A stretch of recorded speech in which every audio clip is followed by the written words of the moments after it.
This is a project that I created using the Sweet Pea stamp. It's Elaine Cox's Kitty Pumpkin Witch. And I'm going to be talking today about coloring with gray.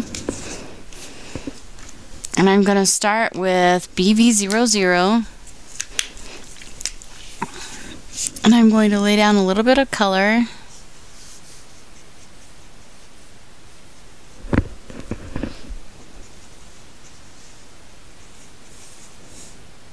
You want to work with a small area at a time so that this can stay more damp. Then I'm going to come through with BV02.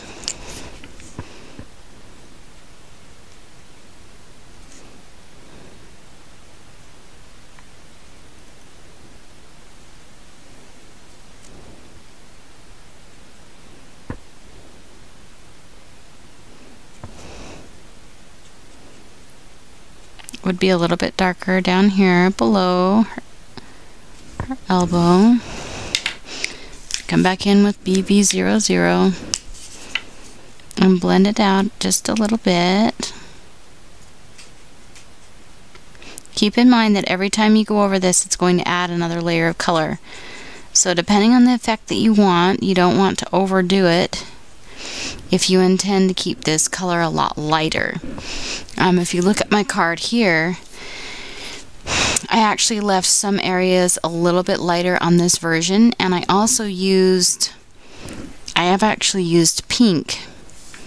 I don't know if you can see that clearly. This is RV000, but I used that actually on my card along here. If you look closely, you can see that that's actually highlighted with pink, which is odd for it being on top of purple, but it is what I've used to highlight it a little bit, but won't go into that too heavily right now. But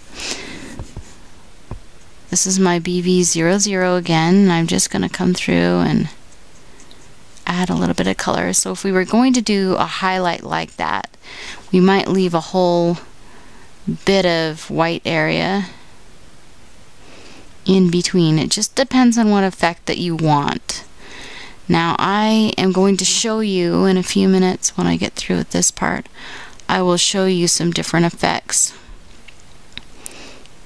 that you can do using the same exact colors, but just depending on what ratio of pigments you use, whether you use more of the darker or the lighter, how you can change what you're doing. So I'm just going to go through. The reason I'm doing this is because I really want this dress to look purple. I don't want it to look gray, but I'm going to use gray to shadow it out afterwards. And gray is a really useful color because you can use it on top of anything. I'm going to show you that in a few minutes, how I've used it on top of several different colors. And you can actually use gray on top of anything depending on the shade and get a blending effect that will really stretch out your markers. It'll help you out if you only have a few colors. Maybe I only have 2 colors of purple and I really want to blend it, but I don't want to oversaturate my paper. It's a great way to utilize the markers that you have and really stretch them out.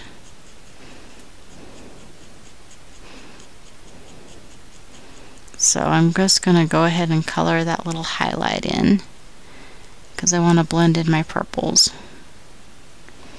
I could go back through and do that at the very end too, but I think I'm going to do it this way. Now this is C5,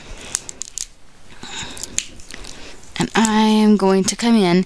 Now think about where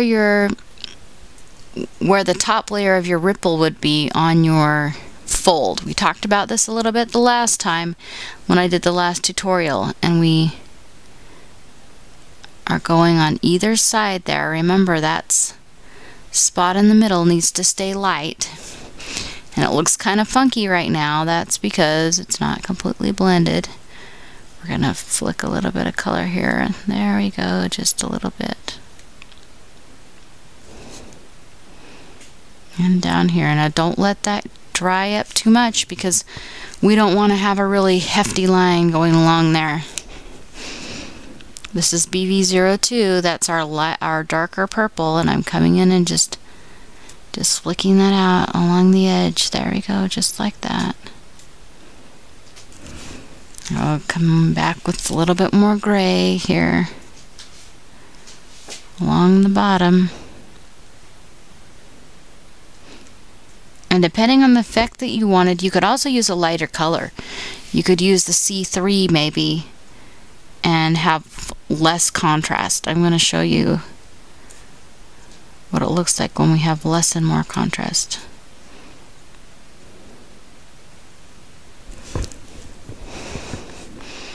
Put a little bit up here. I'm going to get my gray and come in a little more right here. We'll hurry and blend that out before it dries up.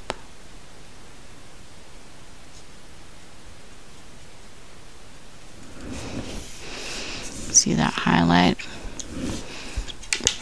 Now, I showed you earlier with that pink, if you went through, you could potentially just highlight that little bit. And remember, whenever you use a lighter color like that, it is going to bleed it out a little bit. So just be really careful not to spread that too far, because it's also going to bleed a bit.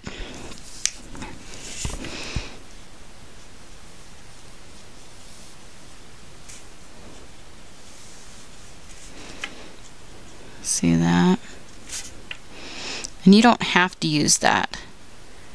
It's just one way of doing it. That's the fun thing about this, is you can experiment and try and see what you like for yourself. Here's BV02, and I'm going to shade her a little bit in here. We'll use the BV00, and then we'll come in a little bit with our gray.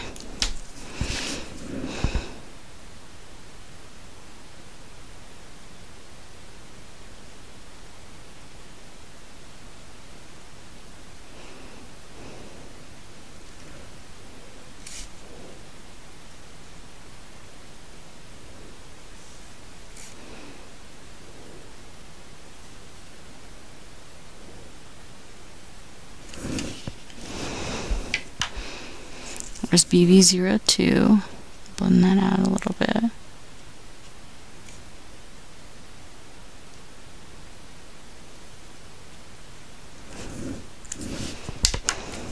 And our BV00.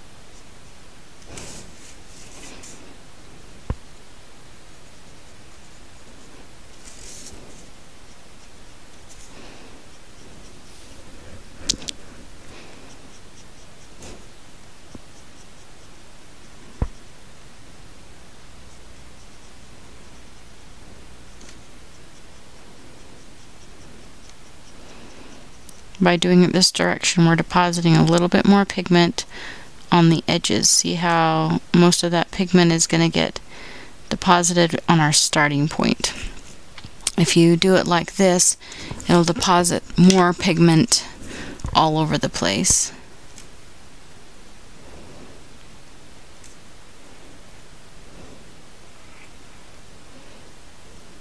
Putting a little bit more shadow here.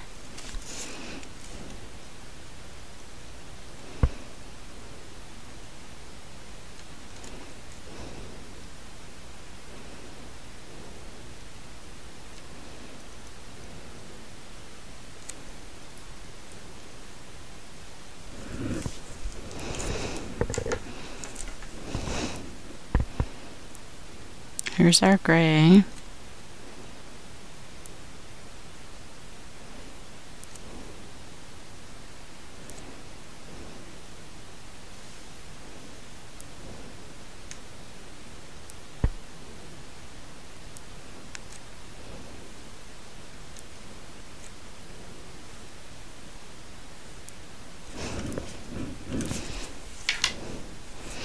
There's BB02.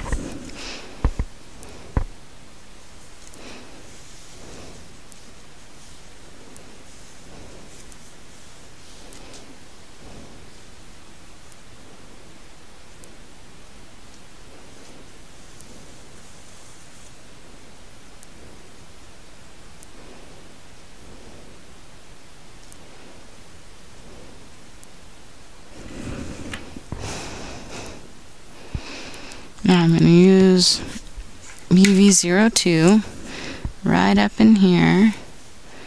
Blend this out a little bit more. We want a little bit of shadow down here below her arm. So we'll add that in. And here on the sides.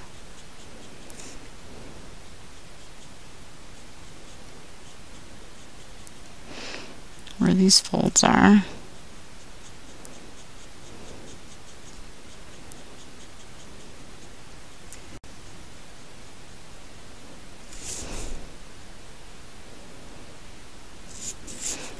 Blending a little bit of that gray out of there.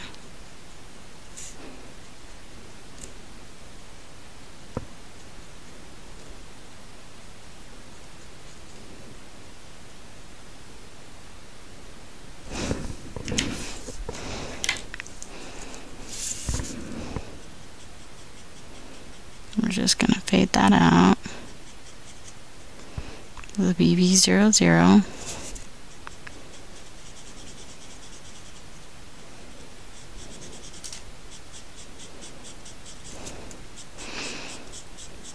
Remember what I said about going back and forth?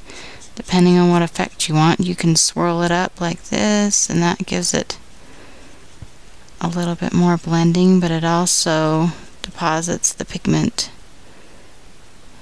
in that circular motion. So you want to keep that in mind. If you notice how that bleeds out that way,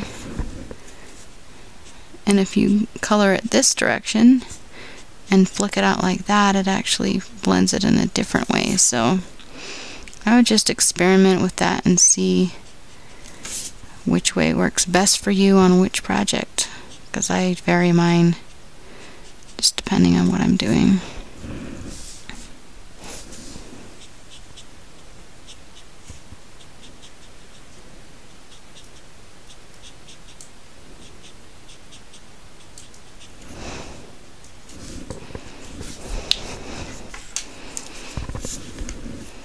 Just a little more here for a little more contrast.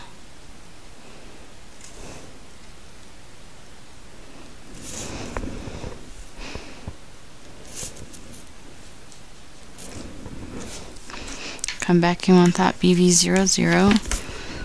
We'll blend that out.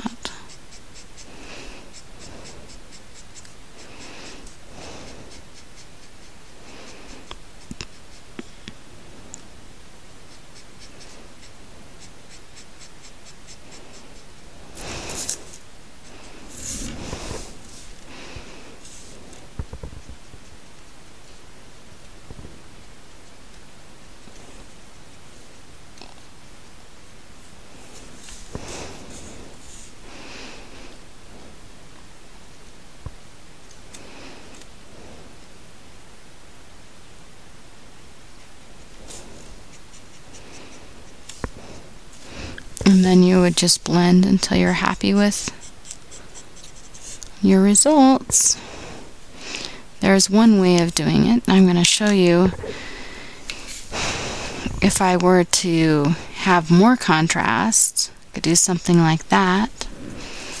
Or let's see, here's an example of less contrast. You can also use different colors. This was blended with C3 instead of the C5, just because it was a lighter color, but this also has gray even though it doesn't really look like it. So does this. Same colors. Another thing, you can use your gray to shadow out. When this was colored, I shadowed it out here with the gray, and then you can use your gray along the edge to make your image stand out and then color your background color. This is Elizabeth Bell's Little Wispy Willow with Pumpkin. Also on my finished card, I used the gray here along the edges of the pumpkin to blend that out, as well as using it on her dress and her hat. So there's a lot of uses you can have with your gray markers. You get out your images and give it a try.